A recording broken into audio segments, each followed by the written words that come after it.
Moi, je vois son père qui descend ici avec le petit bateau baptisé Petit mais rapide, le petit bateau en bois qu'il avait construit pour son fils.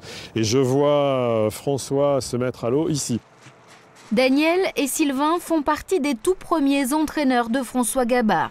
À l'époque, c'est un enfant de 6 ans qui vient naviguer sur le plan d'eau d'Angoulême, des rêves déjà plein la tête.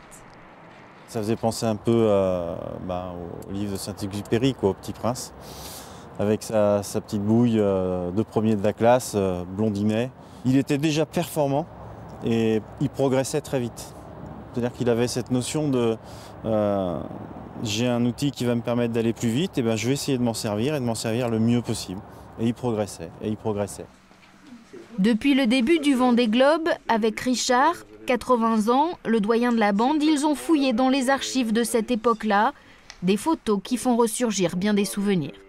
Regardez sur cette photo-là, il est tout pitchou et il est déjà en train de regarder le réglage de sa voile. En fait, il regarde si sa voile elle est correctement gonflée, si elle faceille, c'est le terme qu'on utilise, et déjà à cet âge-là, il est en train de régler sa voile. Sur le plan humain, c'est quelqu'un qui n'a pas la grosse tête, donc déjà c'est bien, parce qu'à ce niveau-là, il pourrait.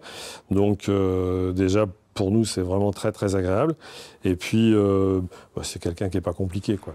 Ça, ce qui est marrant aussi, parce que c'est déjà un signe annonciateur, c'est que ce sont 2 trophées qu'il avait gagnés avec l'équipe d'optimistes d'Angoulême. Et le sponsor de ces 2 trophées, c'était déjà la Massif. Daniel et les autres resteront ce week-end à Angoulême, mais l'invitation est déjà lancée. Ils attendent avec impatience le retour en Charente de leur petit François.